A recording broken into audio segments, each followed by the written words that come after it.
بچانے کی کوشش کرتے ہیں. اولیاء اللہ کے ساتھ مل کر رہو, اولیاء کی دعاؤں سے نگاہ کر اسے سلامت رہو.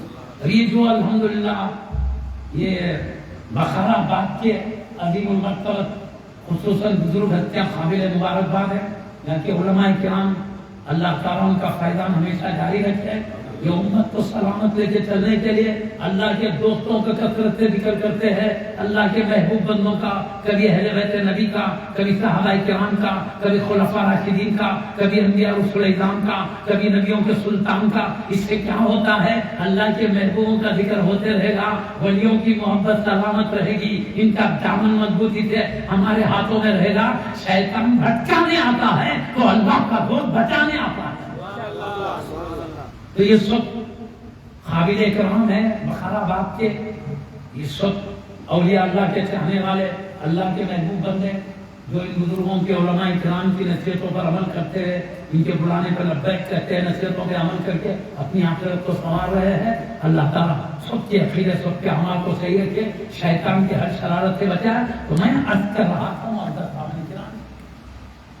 شیطان بھٹکا تو مولا اللہ بندے کو غفلت کریں. ایک بات اللہ میں بولوں گا, شیطان نے کہا سب کو اغوا کروں گا, ایک بات یہ بھی بولا کیا, الا عبادک منہم المخلصین, مگر اے اللہ تیرے جو چنندہ بندے ہیں جن کو تو خاص اپنے نظر کرم میں رکھتا ہے, ان کو میں نہیں بھٹکا سکتا. دیکھو یہ اللہ والے غوث پاک رضی اللہ عنہ کا بھی سنے, شیطان پٹکیاں کھا گیا, دھواں بن کے ہو گیا, مگر یہ اللہ کے چنندہ بندے سے بچ گئے. اس نے کہا تیرے چنندہ بندوں کو چھوڑ کر باقی سب بندوں کو راستے سے ہٹا لوں گا. ان چنندہ بندوں کے دامن سے وابستہ رہے تاکہ شیطان بھٹکنے آئے تو ان کا دامن ہمیں بچاتے لے کے چلے. اب میں آپ کے سامنے کھڑا ہوں. غوث پاک یہی نہیں فرما رہے بلکہ کیا فرماتے, شیطان ایک بار نہیں ہمیشہ یہی کوشش کرتا رہا مجھے راستے سے ہٹائے.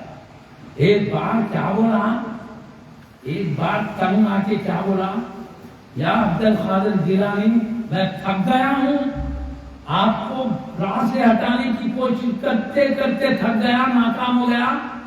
اب میں کبھی بھی آپ کو نہیں بھٹکا سکتا, آپ خاموش ہو جاؤں گا. تو غوث پاک رضی اللہ عنہ فرماتے میں نے جواب دیا, ملعون تجھ سے کبھی میں چین میں نہیں رہوں گا, تیرا یہ دھوکہ ہے, کبھی بھی تو وسوسے ڈال سکتا ہے, میں چوک کر نہ رہوں گا. اس طرح شیطان کو جواب دیے, میں تیرے سے غفلت میں رہنے والا نہیں, تیری باتوں میں آنے والا نہیں. انہیں کیا غفلت میں ڈالنا چاہتا تھا, کچھ نہیں کرتا. آپ بولے سب تیرے چھوٹے بات ہے, چھوٹے بات ہے. آپ سنیے معزز صاحب کرام, غوث پاک نے کیا فرما رہے ہیں. غوث پاک نے ان کے ساتھ کی معاملہ کیا ہے, تو اپن کو کتنا بچنا چاہیے. بولو کیا کرا معلوم, غوث پاک نے فرما رہے تنگ آ کے کیا کرا, آگ کے شعلے ہاتھوں میں لے کے آتا تھا غصے میں میرے چہرے پہ مارنے کے لیے. کیوں, میں بھٹکا ہوں تو بھٹک رہے نہیں بولتے. تو میں دیکھتا ایک چمکدار ہاتھ آتا اور اس کے سر پہ مارتا تو وہ شیطان لائن زمین میں بن جاتا. پھر آگے سے نکلتا, پھر آگ کا ڈلہ لے کے آتا, پھر وہی چمکدار ہاتھ آ کے مارتا, پھر زمین میں بن جاتا. اس طرح اللہ تعالیٰ میری حفاظت کرتا تھا. اب اس میں تو نہیں ہے سیرت میں چمکدار سفید ہاتھ کس کا تھا, اب اپن خود سمجھ سکتے ہیں. غوث پاک کو وسوسہ ڈالنے آیا تو ان کے جد کریم محمد رسول اللہ صلی اللہ علیہ وسلم سر پہ مار کے اس کو بنا دیتے. اور غوث پاک رضی اللہ تعالیٰ ہمیشہ حبیب پاک کے نظر کرم میں تربیت پاتے ہیں, ہمیشہ حبیب پاک کی. آپ فرماتے ہیں لِكُلِّ وَلِيٍّ لَهُ خَدَمٌ وَإِنِّي عَلَىٰ قَدَمِ النَّبِيِّ بَدْرِ الْكَمَالِ. ہر ولی کسی نہ کسی نبی کے زیر قدم ہے, میں اس نبی کے زیر قدم ہوں جو نبوت کے بدر کامل ہے.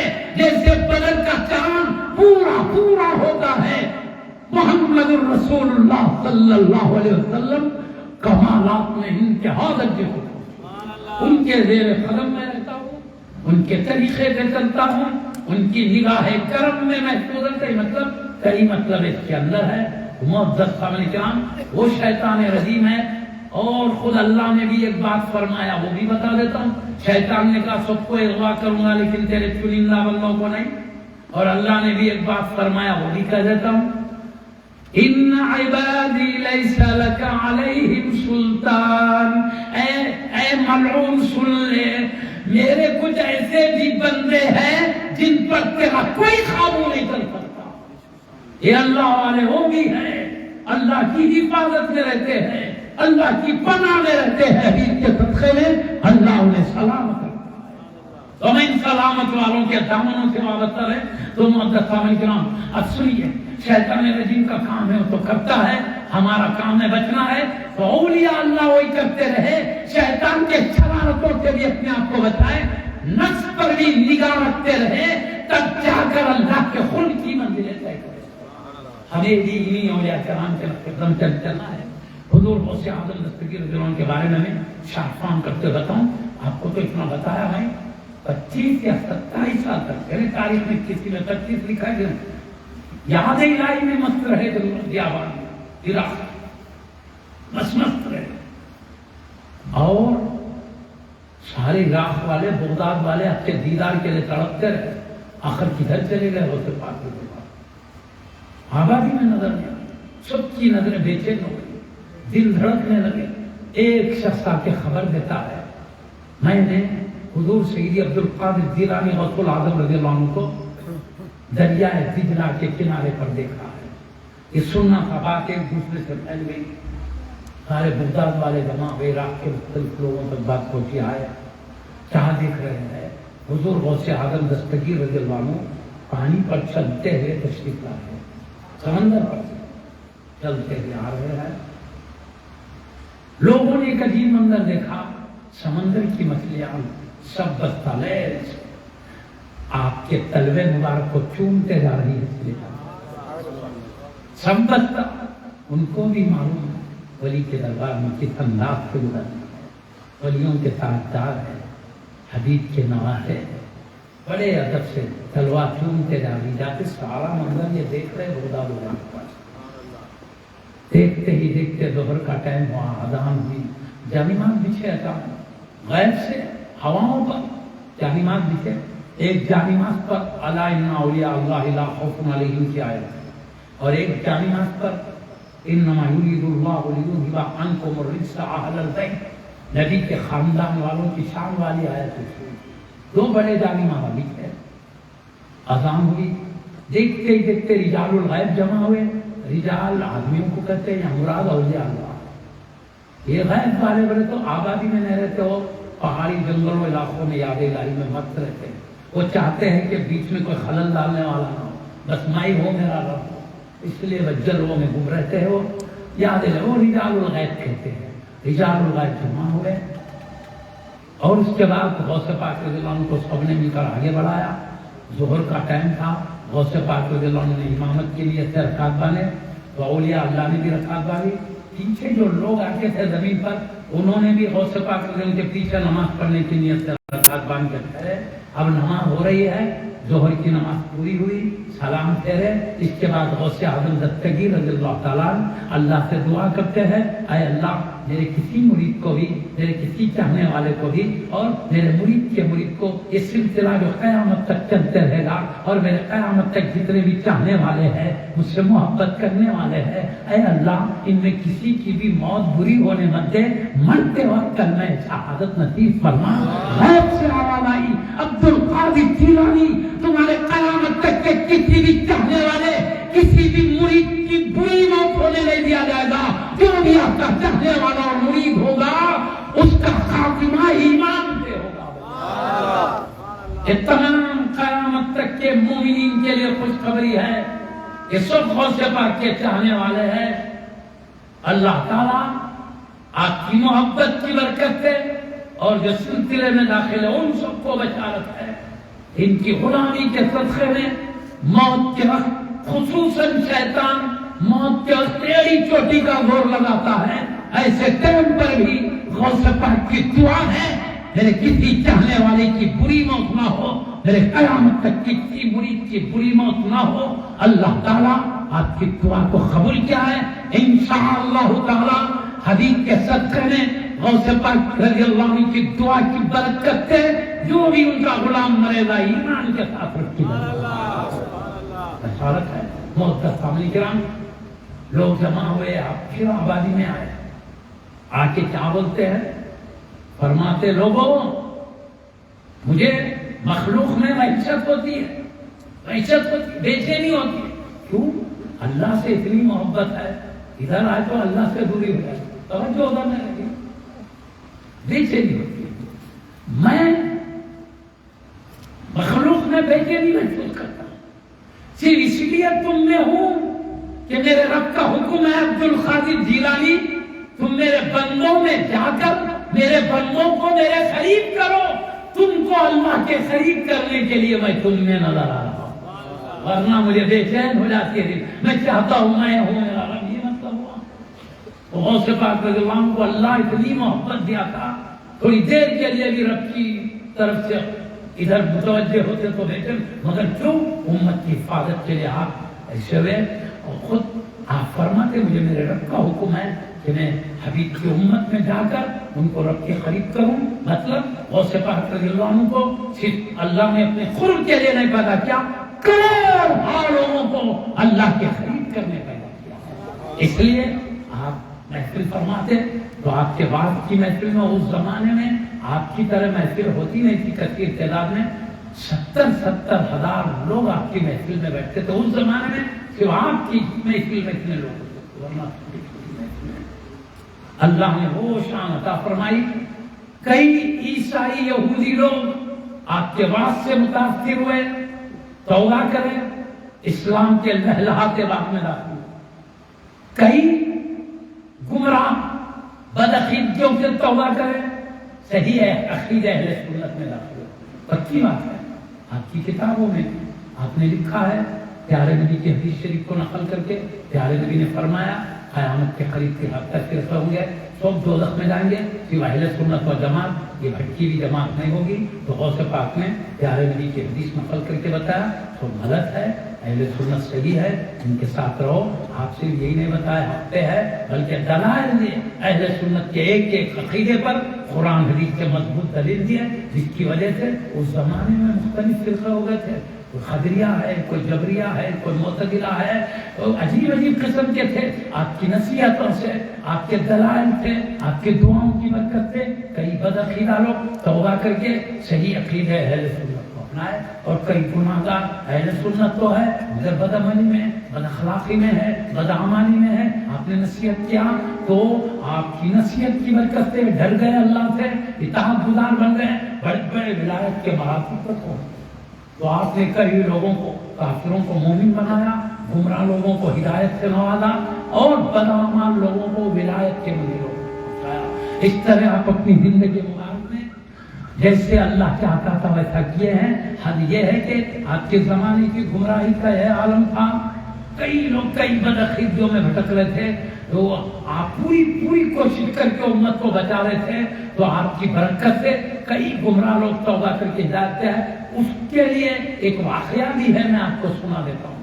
ایک واقعہ کیا ہوا، آپ جا رہے ہیں، بیچ میں کمزور نہیں ناتوان آدمی، بڑی عمر کا ہے، کمزور ہے، بڑا ہوا دیکھا، کہتا ہے عبد القادر جیلانی مجھے اٹھاؤ، عبد القادر جیلانی مجھے اٹھاؤ۔ تو آپ نے ہاتھ پکڑا، اس کا اٹھائے تو کمزور جا کے قوت والا بننے لگا، اور بوڑھا جا کے جوان بننے لگا، اٹھا کے کھڑا کر دیا تو پہلوان بھی اٹھا۔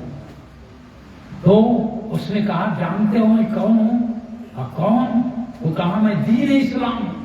لیکن وہ حالت ہو گئی تھی جو آپ نے دیکھا، اور آپ کی حمایت، آپ کی درس، آپ کی نصیحت کی برکت سے آج میرا یہ عالم ہو گیا ہے۔ مطلب اسلام کو بدعقیدہ لوگوں نے تباہ کر کے رکھا تھا، اسلام خود اللہ کے حکم سے ایک انسانی شکل میں آ کے کہتا ہے کہ تمہاری کوششوں کی برکت سے آج مجھے تر و تازگی مل گئی ہے، آج میں چمک رہا ہوں، آپ محی الدین ہے، دین نے خود کہا آپ محی الدین ہے۔ محی الدین کا مطلب دین کو زندگی عطا کرنے والا۔ اب اس کے بعد خدا فرما رہے ہیں پہلے اس نام سے کوئی مجھے نہیں جانتا تھا، آپ کا اصل نام عبد القادر ہے، لوگ دیگر القاب سے تو جانتے تھے لیکن محی الدین کے نام سے نہیں جانتے تھے۔ اب آپ فرمانے میں مسجد گیا، لوگ کہتے یا سیدی محی الدین عبد القادر جیلانی، میں باہر نکل رہا ہوں تو کہہ رہے ہیں یا محی الدین عبد القادر جیلانی۔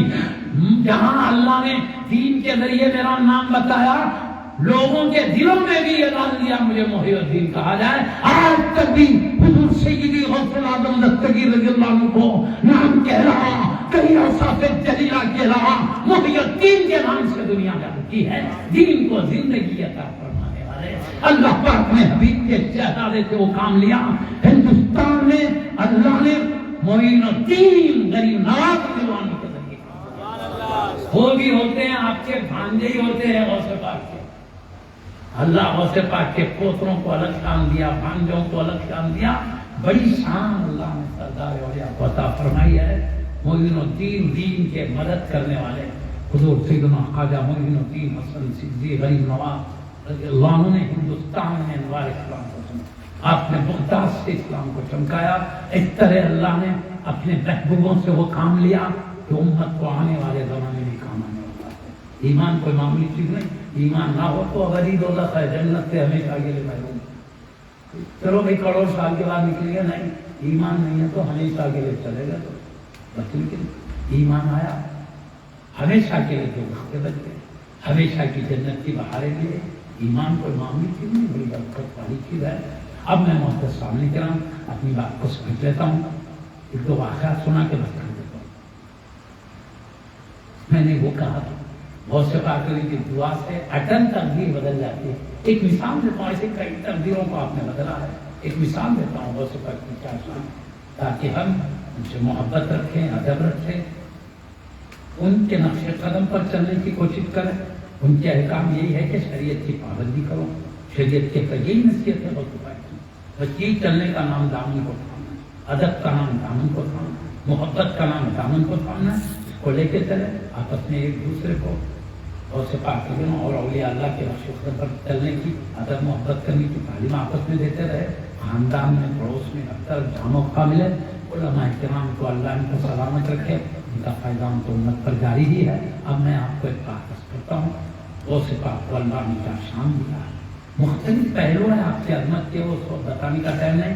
آپ علماء کرام سے سنتے رہتے ہیں، سنتے رہیے، ان سے باتیں کر کے دعا کرنا ایک مرتبہ کیا ہوا ہے، بڑے تاریخ بغداد سے نکل کے شام چلے جا رہے تھے تجارت کے،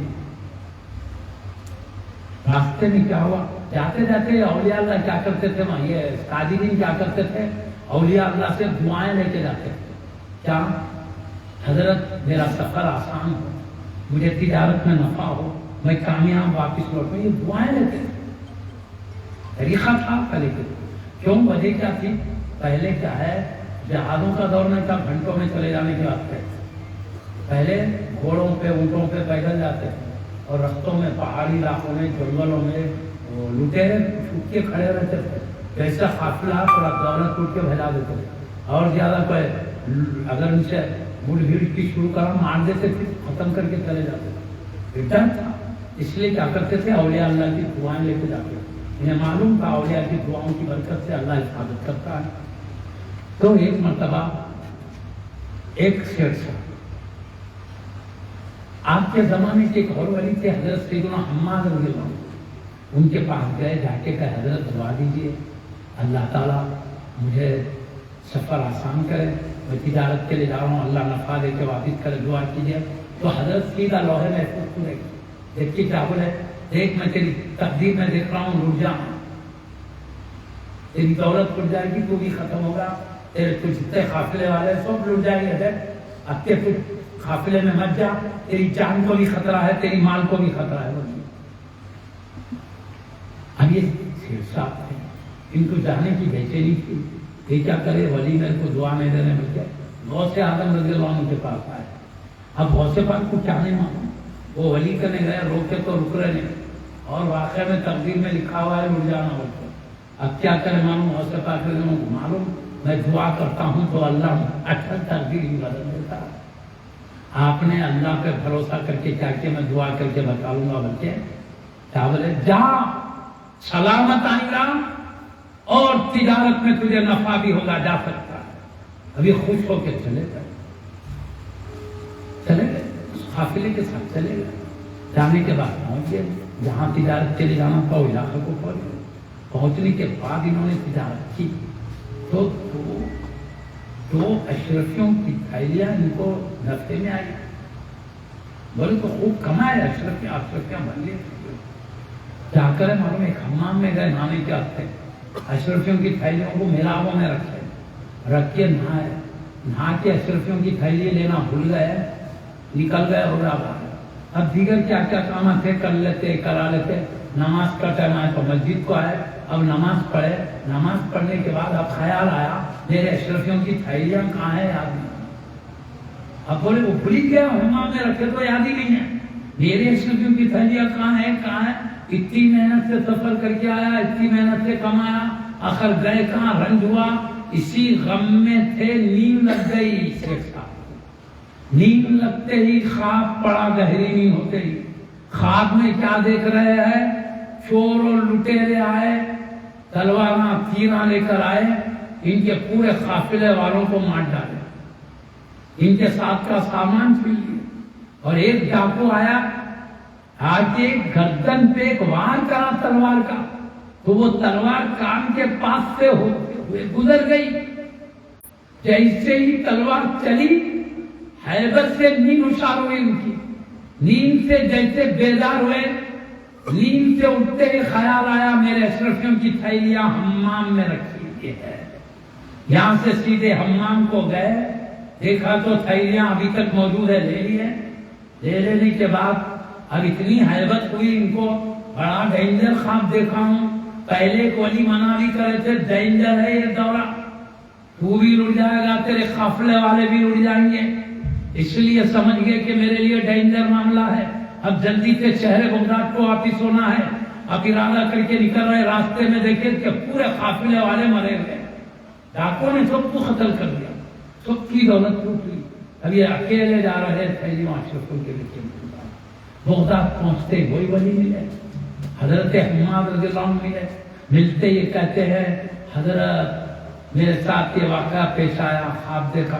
بولنا چاہتے تھے تو وہ ولی بولے میرے کو تمہارے قصے بعد میں سنانا، پہلے جا کے پیر دستگیر روشن ضمیر سید الاولیاء غوث اعظم رضی اللہ عنہ کو پہلے سناؤ، کیونکہ ان کی دعا کی برکت ہے جو تم آج نظر آ رہے ہو۔ اگر ان کی دعا نہیں ہوتی تو تمہارے قافلے کے ساتھ تم بھی لٹ گئے۔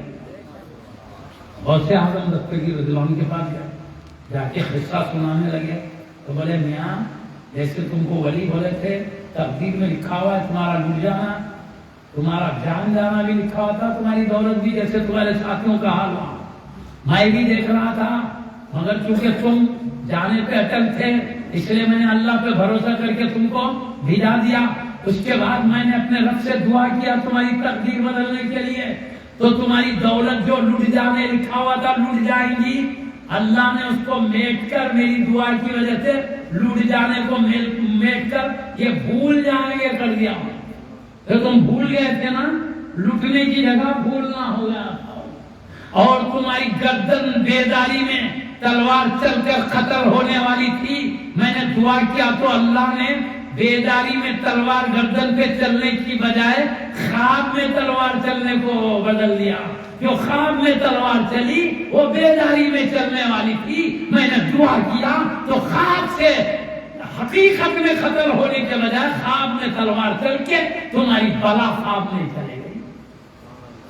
میری دعا کی وجہ سے اللہ نے تمہاری تقدیر بدل دیا۔ میں کہہ رہا ہوں اس طرح غوث پاک رضی اللہ عنہ دعا کرتے ہیں تو اللہ حتم فیصلے شان ہے۔ اسی تعلق سے ایک اور خواب بیان کرتا ہوں۔ ایک مرید ہے، رات بھر خواب پڑتا ہے، کہتا خواب نہیں عورتیں خواب میں آئی، ہر بار غسل کی ضرورت پیش آ رہی، پریشان ہو گئے، سمجھے میرے کو کچھ بلا پکڑ لیا۔ اس کے بعد صبح فجر ہوئی، غوث اعظم دستگیر رضی اللہ عنہ کے پاس فجر پڑھ کے بولنے لگے حضرت دعا فرمائیے، ایک بلا پکڑ لی ہے، مجھے رات بھر ستاتے رہی، تقریباً 70 مرتبہ مجھے نہانے کی ضرورت پیش آئی، ہر وقت ایک الگ بلا نظر آ رہی، الگ شکل میں نظر آ رہی، نہیں 100 بولے 70 یا 100 کا ذکر ہے بول رہا ہوں. تو آپ نے کیا کہا غوث پاک رضی اللہ عنہ نے؟ تجھے بلا پکڑی نہیں ہے رات میں، بلا تجھ سے چلی گئی ہے. میں نے تقدیر میں دیکھا تھا کہ تو 70 مرتبہ الگ الگ طور پر برے گناہوں میں ملوث ہونے والا تھا. میں نے اللہ سے دعا کیا تو بیداری میں جو برائیوں میں ملوث ہونے والا تھا اللہ نے اس کو خواب سے بدل کر تجھے گناہوں سے بچایا. اس طرح غوث پاک رضی اللہ عنہ کے چاہنے والوں اور مریدوں پر غوث پاک کی نظر ہوتی ہے. گناہوں سے بھی بچاتے ہیں، دنیا کی بلاؤں سے بھی بچاتے ہیں. شان ہے آپ کی. ایسی راستے میں مسافرین جا رہے تھے، ڈاکوں نے مال لوٹنا شروع کر دیا تو غوث پاک رضی اللہ عنہ کو پکارنے والے پکارے حال مدد یا شیخ عبد القادر جیلانی. غوث اعظم دستگیر رضی اللہ عنہ کو پکارا تو آپ وضو بناتے بیٹھے تھے. ایک کھڑاوا چھوڑا، تھوڑی دیر میں دوسرا پہننے کا لکڑی کا جوتا پاؤ چھوڑے، اٹھتے ہوئے گا. لٹیروں کے ساتھ 2 سردار تھے لٹیروں کے. ایک کھڑاوا جا کے سردار کو ایسا مارا سر پہ کہ وہ مر کے وہیں ختم ہو گیا. دوسرا کھڑاوا دوسرے سردار کو مارا، وہ مر کے وہاں ختم ہو گیا. اور آپ نے ایسی زوردار آواز بغداد کے اپنے محل میں سے کی، وہ آواز جنگل میں دہلنے لگی. تو جیسے ہی یہ چوروں نے آواز سنا سب لوٹا ہوا مال چھوڑ کر بھاگ گئے. یہ قافلے والوں نے اپنا اپنا مال لے لیا اور حضرت کے نالین لے کر سفر کرتے ہوئے غوث اعظم دستگیر رضی اللہ عنہ کے دربار میں آئے. آ کر کہا یا سیدی چور ہمیں لوٹ رہے تھے لیکن ہم نے آپ کو پکارا، پھر کھڑا میں آئے، ایک ڈاکوں کے سردار کو اس نے دوسرے کو اس نے مار کے ختم کر دیا اور ایک زوردار آواز آئی. یہ آواز کو سنتے ہی پورے ڈاکو مال چھوڑ کے بھاگ گئے. یا سیدی ہم نے مدد کو پکارا، اپنے گھر بیٹھے تھے مدد کیا، ہم آپ کی شکریہ ادا کرتے ہیں، آپ کا احسان ہوا آج ہم سلام. اس طرح حضور غوث اعظم دستگیر رضی اللہ عنہ مدد فرمایا کرتے ہیں. معزز سامعین کرام ایک بات سن لیجیے.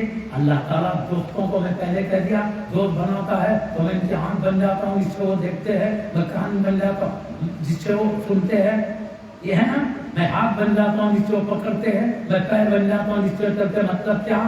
اللہ تعالیٰ یہ جہاں تک دیکھنا چاہتے ہیں وہاں تک دیکھنے کی طاقت عطا فرما دیتا ہے.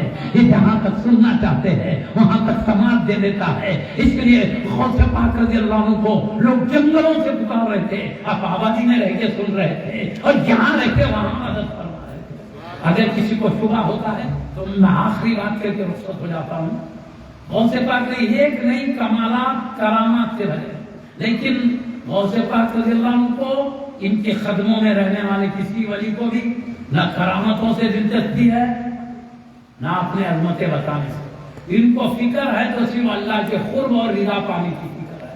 یہ کرامتیں جو ہوتی ہے اللہ تعالیٰ ان کی عظمتوں کو ظاہر کرنے، امت کو فائدہ پہنچانے. کیونکہ جب کسی دوست سے کرامت ہوتی ہے تو دل میں ادب بیٹھتا ہے، جب دل میں ادب آتی ہے تو ان کی بات مانتا ہے. اور یہ بڑی بات کرتے ہیں تو رب کے خرید کرنے کی، مصطفیٰ کی خدموں تک پہنچانے کی، امت کے فائدے کے لیے یہ کرامات بتاتے ہیں، اپنی ذات کے لیے نہیں. اللہ نے انبیاء کے معجزے بھی ظاہر کیا امت کو اسلام کی طرف لانے کے لیے. اولیاء کو کرامت بھی دیا امت کو خرید کرنے کے لیے. یہ کرامت امت کے لیے. ان اولیاء کو ان کرامتوں سے کوئی دلچسپی نہیں. ان کو تو یہ ہمیشہ رب ہم اپنے قریب رکھے، ہم سے راضی رہے، ہم سے خوش رہے، ہمیشہ اس کی فضل و کرم کی برکات میں نصیب رہے. تو معزز سامعین کرام میں یہ بات کہہ کے رخصت ہونا چاہتا ہوں. اب جو کرامتیں دیکھ رہے دور دور سے مدد کرنا، اتنی دور ہے کہ ادھر مدد کرنا. اب شبہ ہو سکتا ہے ایسے کہتے بھائی محل میں بیٹھ کے وہاں مدد کریں، ایسا کیسا شبے ہوتے ہیں. تو میں اس شبے کو دور کرنے زیادہ نہیں قرآن کریم سے ایک واقعہ سناتا ہوں جس سے ہمارا شبہ دور ہو جائے گا، اولیاء کے بارے میں اطمینان ہوگا. وہ دلیل کے طور پر، سمجھنے کی سہولت کے طور پر قرآن میں ایک ولی کا ذکر ہے، وہ سنا کے بتا دیتا ہوں. حضرت سیدنا سلیمان علیہ السلام، ایک واقعہ ہے قرآن میں وہی بول کے بات کر دیں.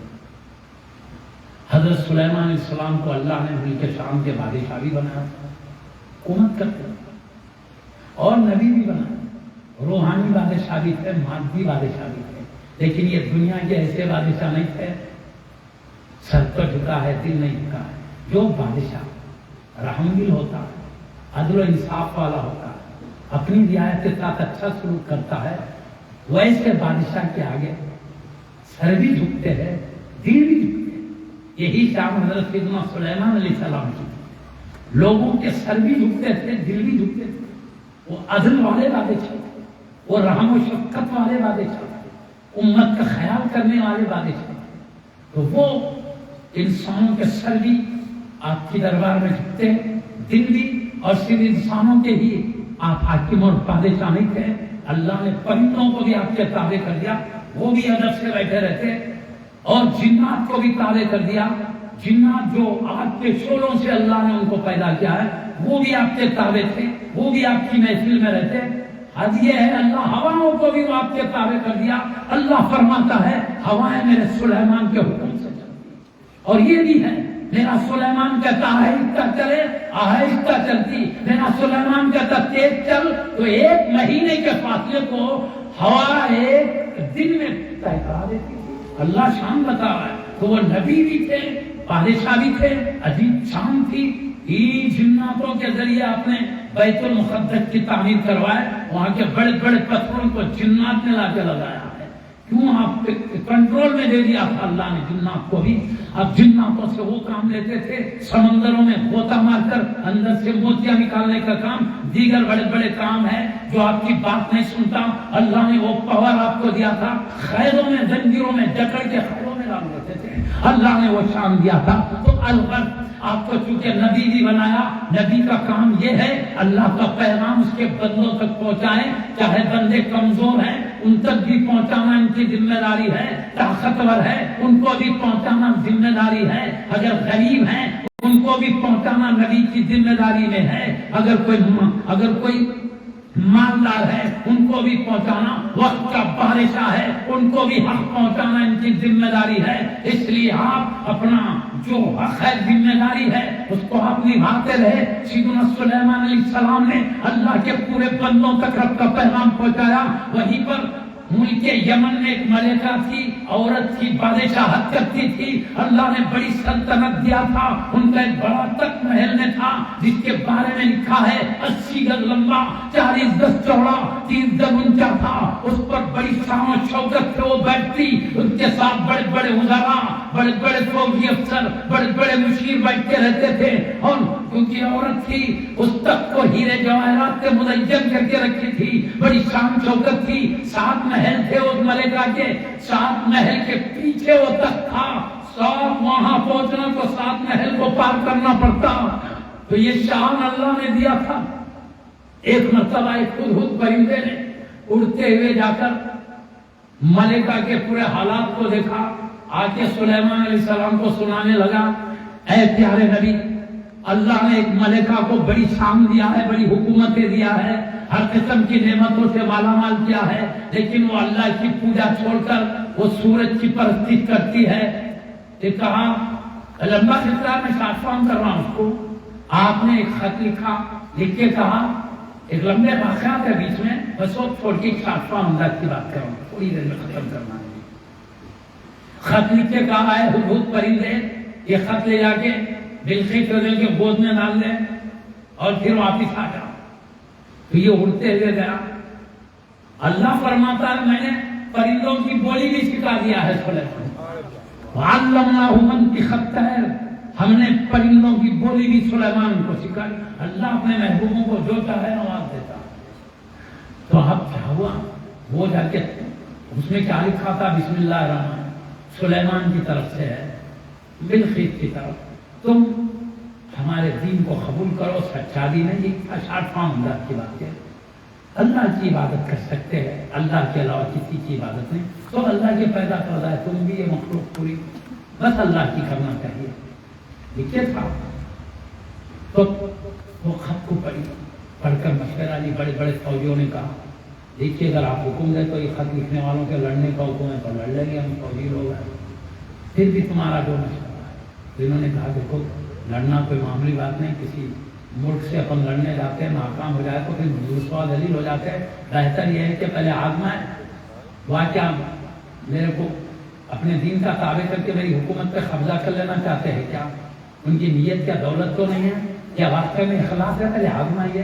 آزمانے کے لیے انہوں نے بہت کام کیا. وہ کیا کیا میں نہیں بتاتا, ٹائم بہت ہے. جب دیکھیں کہ آزمائش میں دیکھ لیں کہ وہ دنیا کی حص میں نہیں لکھے ہیں, دنیا کی دولت نہیں چاہیے, صرف اللہ کی محبت میں پیغام دیا ہے تاکہ ان کی دنیا جیسے اللہ نے شان والی رکھی ہے, مرنے کے بعد بھی ان کی زندگی بہتر ہو. نبی کے اخلاص کو دیکھا, یہ میری بھلائی کے لیے لکھے ہے, تو ان کے سچے دین کو سمجھنے کے لیے ایک بڑے قافلے کے ساتھ, فوجی افسروں کے ساتھ, جیسی بادشاہوں کی عادت ہوتی ہے, اس شام سے نکل کر کدھر جا رہے, یمن سے نکل کر ملک شام کی طرف آ رہے ہیں. اور محل سلیمان علیہ السلام کے محل میں, ملک شام میں محل ہے, محل میں داخل ہونے کے لیے 1% کا فاصلہ رہ گیا. 1% ہوتا تو محل میں داخل ہو جاتے. ایسے ٹائم پر حضرت سلیمان علیہ السلام نے اپنے دربار والوں میں اعلان کیا. کیا اعلان کیا؟ اللہ تعالیٰ سلیمان علیہ السلام کے زمانے کے واقعے کو اپنے حبیب کو سینکڑوں سال بعد سنایا. معلوم ہوا نبیوں کے قصے, ولیوں کے قصے گزر کر سینکڑوں سال بھی ہو جائے تو اللہ کے بندوں کو سنانا خود اللہ کو پسند کیا. اللہ سنا رہا ہے اپنے نبی کے, اپنے ولی کے واقعات. یہی واقعہ سنا کے میں بات ختم کرنے لگا. اب آپ نے اعلان کیا دربار والوں سے, بلقیس زمانے 1% ہوئی تو محل میں آ جائیں گے. تو آپ نے کیا کہا؟ قرآن میں اللہ حبیب کو سنا رہا. آپ نے دربار والوں سے کہا, یا ایھا الملأ ایکم یأتینی بعرشها قبل ان یأتونی مسلمین. اے میرے دربار والوں, تم میں کون اتنی طاقت رکھتا ہے کہ بلقیس 1% کا فاصلہ طے کر کے میرے دربار میں آنے سے پہلے سینکڑوں میل دور 7 محل کے پیچھے جو بلقیس کا تخت ہے اس کو یہاں اس کے آنے سے پہلے اس کے تخت کو یہاں موجود کر دے. ہے کوئی طاقتور؟ 1% کا فاصلہ طے کر کے آنے سے پہلے سینکڑوں میل دور کے تخت کو لانا ہے ملکہ کی. کون طاقت رکھتا ہے؟ تو اللہ پاک کہتا ہے جن نے کہا بڑا طاقتور جن تھا. اللہ خود نقل کر کے فرماتا ہے ان کی باتوں کو, قال عفریت من الجن انا آتیک به قبل ان تقوم من مقامک وانه علیہ لقوی امین. عفریت جن نے کہا حضور میں آپ کی اپنی جگہ سے اٹھنے سے پہلے لا سکتا ہوں. اٹھنے سے پہلے بولے تو کیا ہوتا معلوم؟ آپ صبح بیٹھے تو دوپہر میں اٹھتے تھے, ابھی اٹھنے دیر تھی اور بلقیس رضی اللہ عنہ کے آنے تھوڑی دیر تھی. اٹھے تک بہت دیر ہوتی تھی. اٹھنے سے پہلے نہیں, بلقیس کے آنے سے پہلے لانے کا مسئلہ ہے. تو بولے اٹھنے سے پہلے کہا یہ نہیں چلے گا. اور وہ جن نے یہ بھی کہا وَإِنَّهُ عَلَيْهِ لَقَوِيٌّ أَمِينٌ, میں قوت والا بھی ہوں تخت لانے پر, امانت دار بھی. قوت والا کیوں کہا؟ تخت بڑا وزنی تھا, اس لیے کہا وہ وزنی ہے تو کیا وزن سنبھالنے کی طاقت بھی رکھتا ہوں. امانت دار اس لیے کہا ہیرے جواہرات جڑے ہوئے تھے, کہا لاتے لاتے بیچ میں غائب نہیں کروں گا, پوری امانت پہنچاؤں گا. مگر کیا ہے, آپ اٹھنے سے پہلے, آپ کہتے اٹھنے سے پہلے نہیں, بلقیس رضی اللہ عنہ کے آنے سے پہلے لانا ہے. تو بڑے بڑے طاقتور جن بیٹھے تھے, کوئی بھی نہیں کرے اس سے پہلے لانے کی میرے میں قوت ہے, لا سکتا ہوں. مگر بابو ایک اللہ کے ولی بیٹھے رہے تھے. وہ جن تھے نہ فرشتہ, نبی بھی نہیں تھے, وہ ایک اللہ کے ولی تھے, انسان تھے مگر ولی اللہ تھے. اللہ پاک ان کے قول کو نقل فرما رہا, وہ ولی بھی تھے اور سلیمان علیہ السلام کے وزیر بھی تھے. انہوں نے کیا کہا اللہ حبیب کو سنا رہا ہے. وقال الذي عنده علم من الكتاب أنا آتيك به قبل أن يرتد إليك طرفك. میرے پیارے نبی, میں وہ تخت کو آپ کے پلک جھپکنے سے پہلے لا سکتا. اللہ کے ولی کی طاقت دیکھیے, نبی کے سامنے اللہ کا دوست کیا کہہ رہا ہے. حضور پیارے نبی سن لیجئے, پلک جھپکنے سے پہلے لا سکتا ہوں. جنات کو اللہ وہ طاقت نہیں دیا جو خدا اپنے تفسیر میں لکھا ہے. آپ کیا کہتے ہیں, ذرا یمن کی طرف نظر اٹھائیے. بولے یمن کو دیکھیں, ادھر نظر اٹھاتے خود کچھ بھی نہیں تھا, نظر اٹھا کے پلٹا تک تخت موجود تھا. تفسیر میں لکھا ہے نظر اٹھا کے پڑھتا ہے تو تخت موجود ہے. وہ تخت کو دیکھ کر سیدنا سلیمان علیہ السلام اللہ کا شکر ادا کرنے لگے. اور کیا فرمایا اللہ وہی ذکر فرماتا فلما رآه مستقرا عنده قال هذا من فضل ربی. جب تخت کو اپنے پاس موجود پایا تو کہنے لگے یہ میرے رب کے فضل و کرم سے اللہ مجھ پر اتنا احسان کیا ہے, میرے غلاموں میں یہ کام دیا ہے, مجھے کیا جاننا. تو میں قصہ کیوں سنایا معلوم, غوث پاک رضی اللہ عنہ گھر میں بیٹھے بیٹھے دریاؤں میں مدد کر رہے, کشتی ڈوب رہی ماں کشتی کو بچا رہے, جنگلوں میں دشمن اور چور حملہ کر رہے ہیں ماں حفاظت کر رہے ہیں, تو کسی کو شبہ نہیں ہونا ولی گھر میں بیٹھ کے سیکنڈوں میں کیسے مدد کرتے ہیں. ارے یہ سلیمان علیہ السلام کے زمانے کے ولی سیکنڈوں میں میلوں دور سے ٹکرا سکتے ہیں, تو ولیوں کے سردار حبیب کے شہزادے غوث سمنانی سیکنڈوں میں مدد کر دے امت کی تو تاج ہوتی. اللہ تعالیٰ ولیوں کو جو طاقت دیا ہے میں قرآن کے اندر سے پڑھ کے بتایا ہوں تاکہ جب کبھی اللہ کے دوستوں کی عظمت آئے اس وقت شک کرنے کی ضرورت نہیں. ایک ولی یہ کام کر سکتے ہیں. غوث پاک تو ایک ولی نہیں, ولیوں کے سلطان ہے, ولیوں کے سردار و امام ہے. اللہ پاک اپنے شان کریمی سے جیسے ان کی بے پناہ محبت عقیدت دیا ہے, ادب احترام دیا ہے, ان کی سچی غلامی کا جذبہ دیا ہے. اے اللہ اس کو تو اپنی دربار میں قبول فرما لے, کبھی بھی آپ کی محبت و عظمت ادب احترام کا چراغ گل ہونے نہ پائے. ان کے صدقے میں سارے ولیوں کی محبت و ادب کا چراغ روشن کر دے. تیرے حبیب کے نالین کے صدقے میں ہے اللہ تیرے کل ولیوں کا احترام ادب محبت دے دے, کل ملائکہ کی تعظیم دے دے, کل مقربین کا ادب احترام دے دے.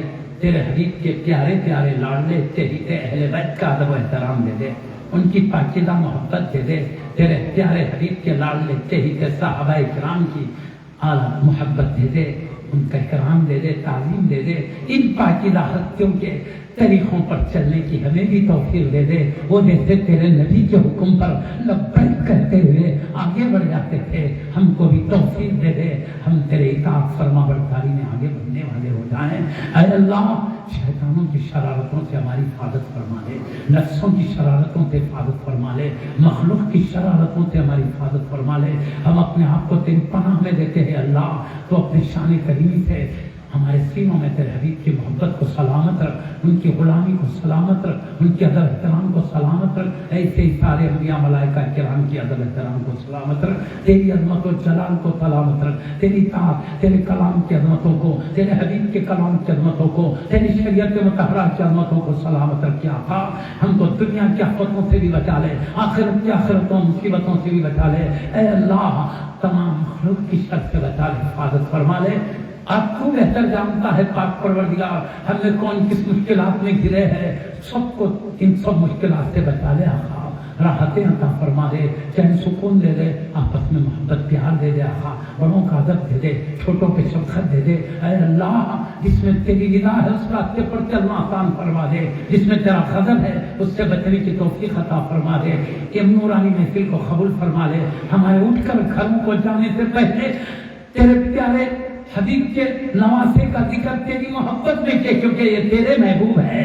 اے اللہ گھروں کو جانے سے پہلے ہمارے گناہوں کو معاف فرما دے, گناہوں سے صاف ستھرا کر کے بھجا دے, پھر کبھی گناہ ہونے مت دے, اطاعت گزاروں میں شامل کر دے. تیرا پیارا مہینہ رمضان شریف آ رہا ہے, اس کی عزت و قدر کی توفیق دے دے, اس کی ساری عبادتوں اور اس کی تعظیم کی توفیق دے دے.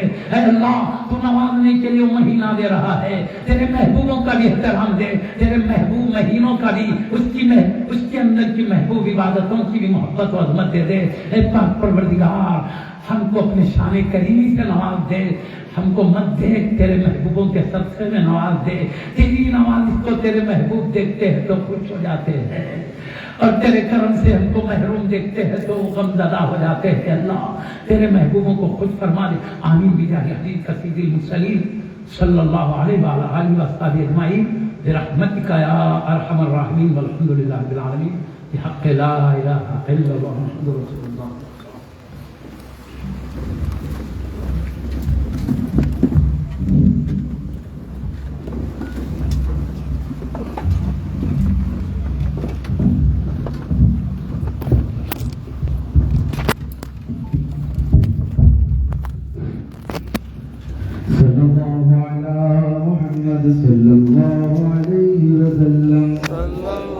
على محمد صلى الله عليه وسلم صلى الله على محمد صلى الله عليه وسلم صلى الله على محمد صلى الله عليه وسلم يا نبي سلام عليك يا رسول سلام عليك يا حبيب سلام عليك صلوات الله عليك يا نبي سلام عليك يا رسول سلام عليك يا حبيب سلام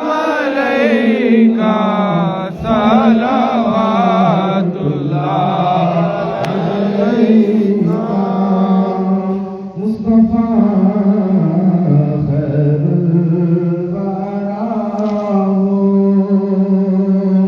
سرور گردو سلام اپنے اچھوں کا تصدق ہم بدوں کو بھی نبھاؤ یا نبی سلام یا حبیب سلام علیک صلوات اللہ علیک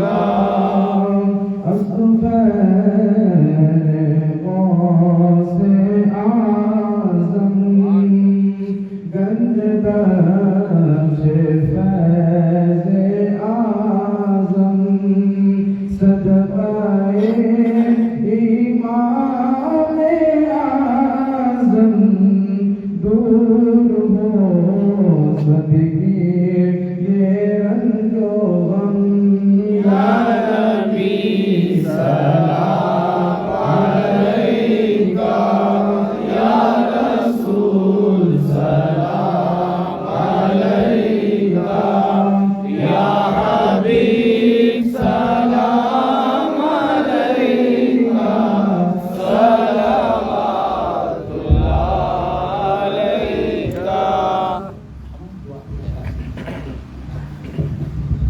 الفاتحہ